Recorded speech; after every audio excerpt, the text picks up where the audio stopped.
day off. 25/8, ain't no day off. Hustler, yeah, ain't no day off. 25/8, ain't no day off. Plugg G o la barrieta, puro raps con la pinche neta. Shit on my name, pero AKN Publishing. I'm Plugg G. Welcome to the Plugg Magazine. We have a special guest in the building. Let's start the beginning, bro. Who are you? What's going down? Dat Boi T in the building. Shout out to the homie Plugg G for having me. We live downtown Houston, H-Town, Texas. You know what I'm saying? We in here. Shout out all my screwed up essays. Facts. Hell yeah.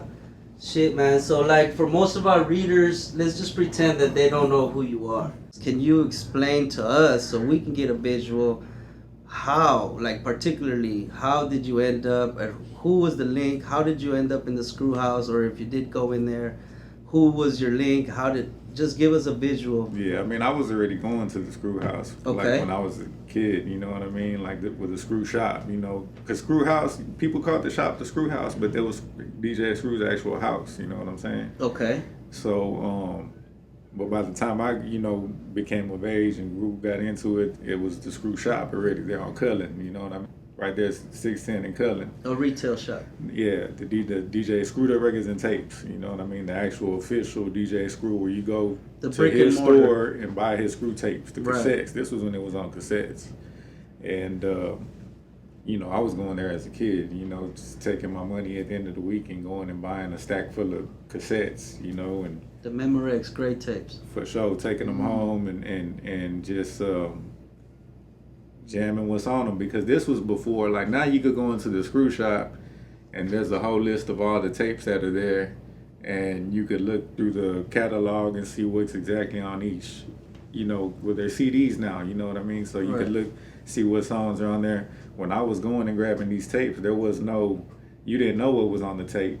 And if you asked them, they didn't know because they'd be that fresh, like Screw had just mixed them and put it together. And so I'd pick up the tape and, you know, it was only the title. You walk into the screw shop and there was a board on the wall and it had all the titles and the new releases and all that. of the Right, screw whatever tapes. he mentioned. Yeah, all that. And you, hey, what's the newest tapes? All right, well, these 3 tapes are the newest. All right, well, give me them. And you just take them home, and just by the title of the tape, you have to go home and play it and just see what's on it. And sometimes, you know, the tapes would have some crazy ass freestyles from, you know, Lil Kiki, Fat Pad, Lil Flip, you know, just some amazing stuff that, you know, this is my first time hearing that I'm being put onto this. And it's not like I could go home, okay, this is number 5, it got so-and-so, so-and-so, and so-and-so. No. Like, I'm just playing the music, playing the cassette from beginning to end, and whatever is coming out is what I'm hearing and, you know, vibing to, so. I'm familiar too, man. Like, I graduated 04, so back in those same era days, we used to live in a small town of Texas, and I had a cousin who lived in Houston, and he would bring us the tapes. And just like you said, Yeah. no idea what's on the tape. Just play it, and we'll ride to it. For sure, for sure. And then, you know, some of them tapes end up turning into classics, like June 27th, and some of the famous Southside still holding, like Yep. some of the famous tapes. But I heard them hot off the press, you know, like for the first time before they came, you know, famous for, you know, whatever freestyles or whatever songs Before YouTube and were all. on them. Yeah, so like I said, now you can walk in and, you know, everything's cataloged and digitized and, you know, stuff like that. So it's a whole different game. But, you know, shout out to all them, man. Shout out to, you know, the whole Screw family. Shout out to Aldi. Shout out to Big Bub, everybody at the Screw shop. And, you know, everybody continuing to keep it going, keep it alive after all these years. You know what I mean? Like, you could still, today, right now, we could leave here, go to the Screw shop and buy some screw tapes. You know what I mean? And Yeah. look how long it's been since Screw passed, and Decades. they're still standing. You know what I mean? So Sure.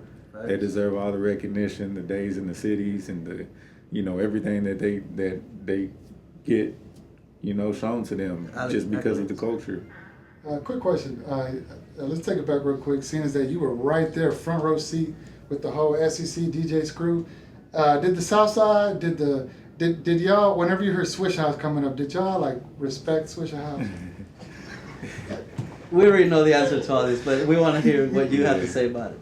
I mean, of course, like it was just the whole thing was between that was just somebody else calling your music a screw tape or Right. a screw album or whatever. You know what I mean?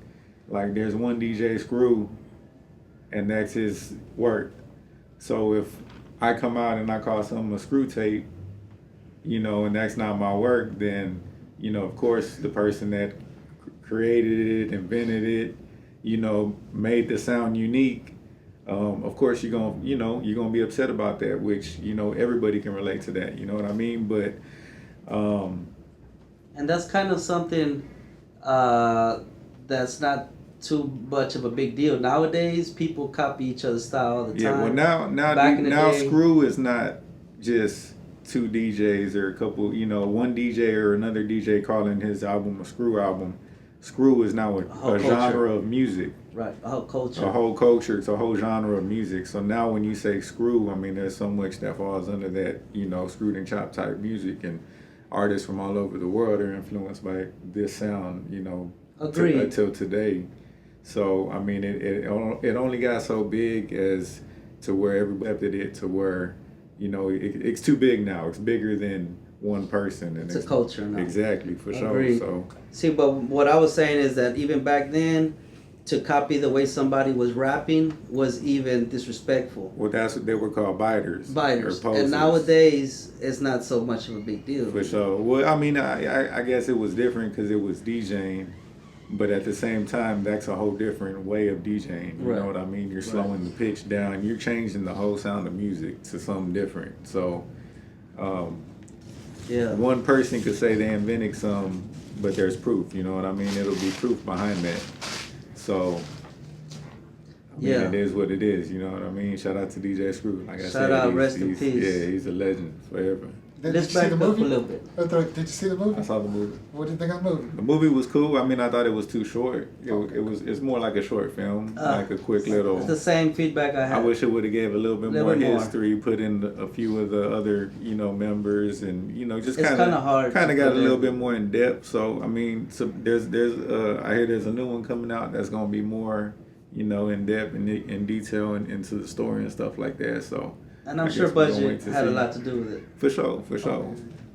So it all starts somewhere, but at least somebody's doing it. You know what I mean? Agreed. At least it's getting done, and they're shining a light on that. I loved it. I loved watching it, even if it was 2 minutes. Yeah, it was dope to me. For sure, you could tell they put a lot of work into it. Every scene was cinematic, and, you know, the writing, everything was good. The script, the locations, the way they was shot, everything. I liked it. I liked it too, movie, man. For sure. But let's back up a little bit, because you gave me a little bit of history, but you didn't give me the answer I was looking for. Like, how you're coming into the screw shop, you're buying these tapes, you're jamming. Oh yeah, well, I mean, I kind of started off with, like, kind of way back, but, you know, going into it, you know, I got into the, you know, taking the rap more serious from just freestyles and just, you know, rapping on the boombox and recording it, you know, to instrumental.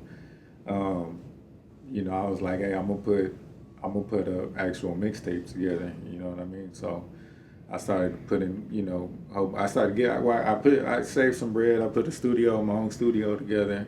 Okay. And I just started recording every day, just from morning till night. Like, I'd wake up in the morning, roll out of bed, and just record until it was time to roll back in bed and sleep a couple hours. And I did that every day for months and months and months and months, probably years.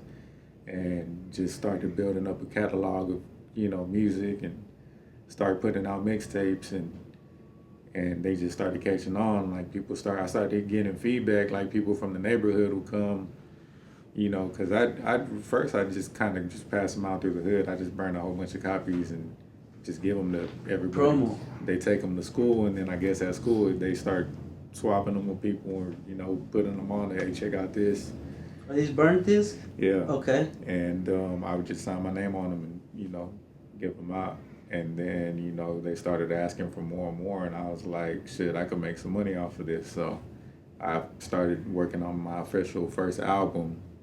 And then, you know, here we are today, you know what I mean? But as far as the SUC connection went, I met Al D. You know, I like I said, I went to the shop forever as a kid, but I ended up meeting Al D, DJ Screw's brother, and we ended up just getting real close.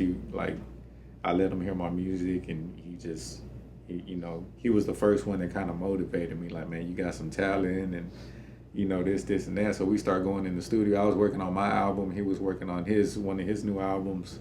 So we started working together every day. Just he'd be in the studio with me. I go to the studio with him. We vibe off each other. We started making music together, and he wanted to open his own screw shop. Like Al D wanted to open his own location. So. Okay. He came up to an agreement with them. He found a location, opened it up, and was like, "Yo, I want you to come, help me get this cracking." So I set up a studio in there, started working out of there, and we cranked it up. And it was the same thing. We sold everything that the screw shop sold. We was just another location, and we was in the hood, right in the hood on the southeast, right next to Milby High School.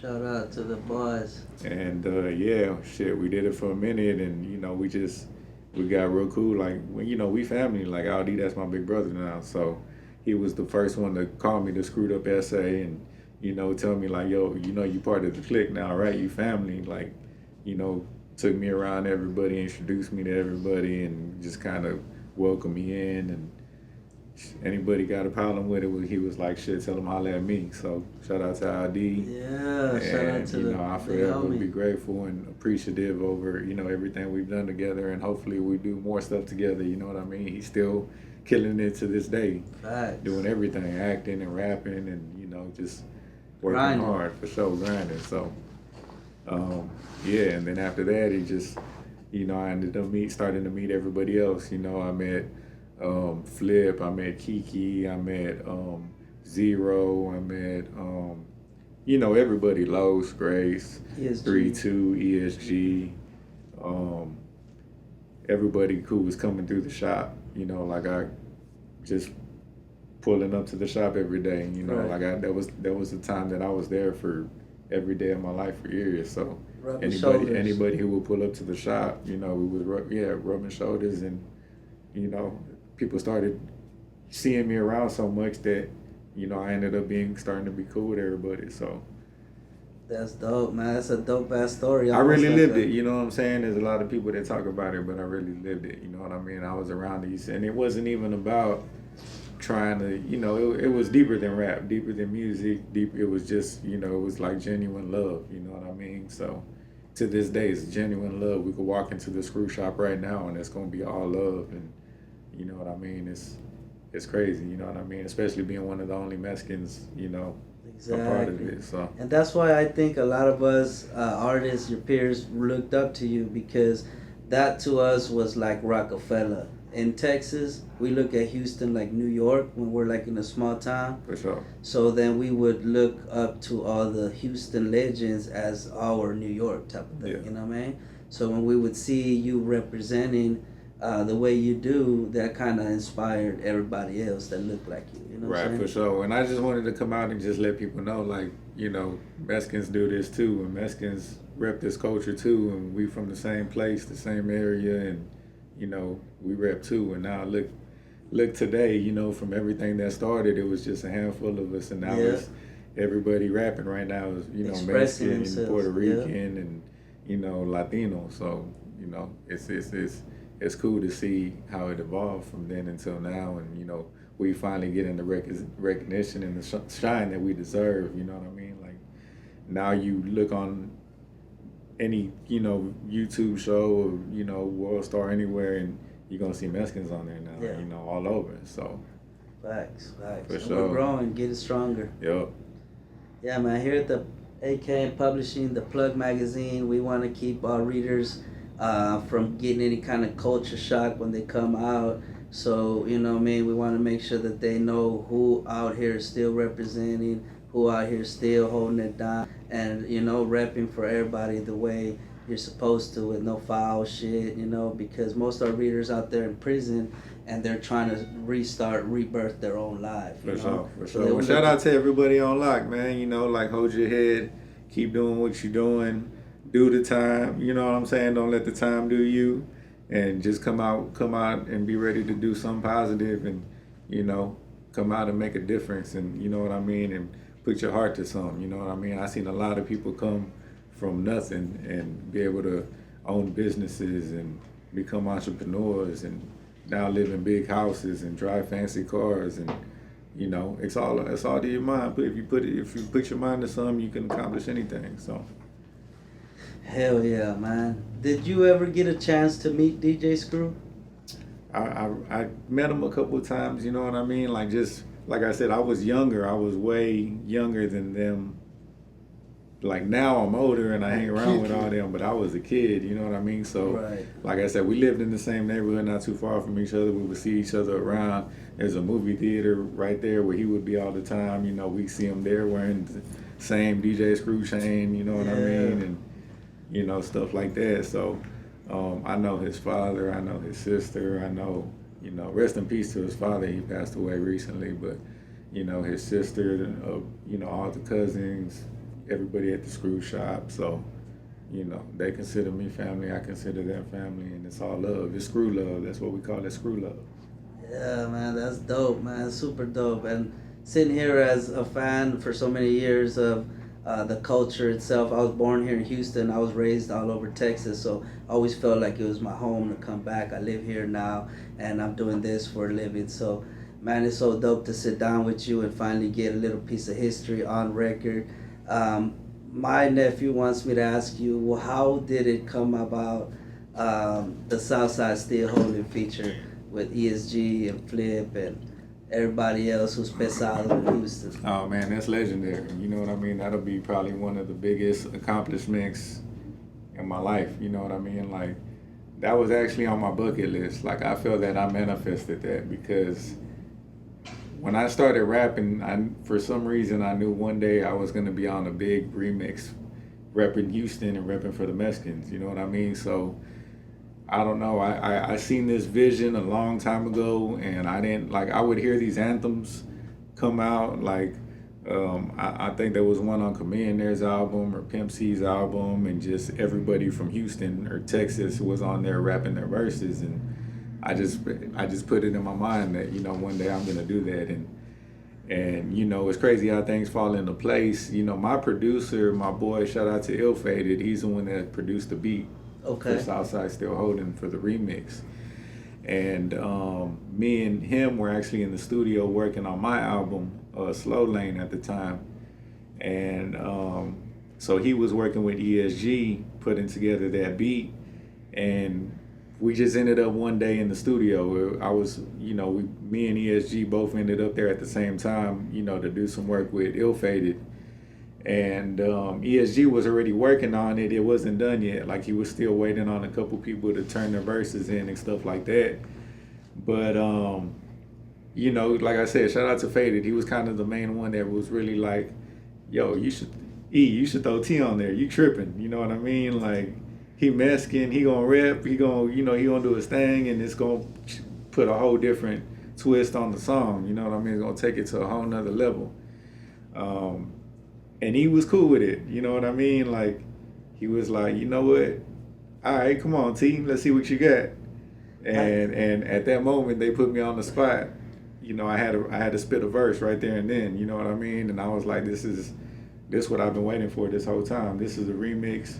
You know, I already heard a couple people that were gonna be on there, but I didn't know who was, you know, I didn't know what the song was gonna be when it was done. Right. So I jumped up there. I was like, all right, give me, you know, let me gather my thoughts and let me get my mind right. Mm-hmm. And I hopped on the mic and I spit my verse, and he was like, he loved it. You know, he went crazy. Faded went crazy. He mixed it in, and yeah, so I ended up coming out on the final version, and I mean, there was a couple people that didn't make it. You know what I mean? So shout out to everybody who wasn't on it. I'm not here saying that I'm no better than nobody and nothing like that. I just, for whatever reason, I felt that it was my moment, and it happened. And you know, look at now how many views how many streams it done got, how many views the video done got, how many platforms, you know, are showing love to it, and it's just going crazy, man. So. Yeah, shout out to ESG, you know what I mean? I just want to take this moment to shout out to him, show my appreciation, you know what I mean? Like, he could have easily at any time called and been like, you know what, delete his verse, or now, you know, let's just roll this way and let's keep these people on it, but he kept me on it, so that means a lot. You know, he'll forever be ESG, in your graces. you know, and in my graces, and a legend to me, you know what I mean? And I told him that plenty of times, so. That's so dope. I'm glad that he went with that decision because it's a dope ass version of this track. For sure. And yeah, man, a lot of it opened me up to a lot of new people, but it also put a lot of new people onto me, you know what I mean? Like, as far as just onto my career and, you know, what I got going on, so. Hell yeah, man. Hopefully we keep it rocking, and hopefully I do a couple more of them. Oh, that's gonna happen, I promise. I'm Loc G, my homie Dat Boi T, the Screwed Up Essay. I appreciate you sitting down, giving us a little piece of your history. I'm pretty sure we're gonna bring you back for another rest of the chapters that you got going on. For sure, stay But for tuned. now, the Plugg Magazine, on behalf of AKM Publishing, it's been an honor. Already. Hustle all year, ain't no day off. 25/8, ain't no day off.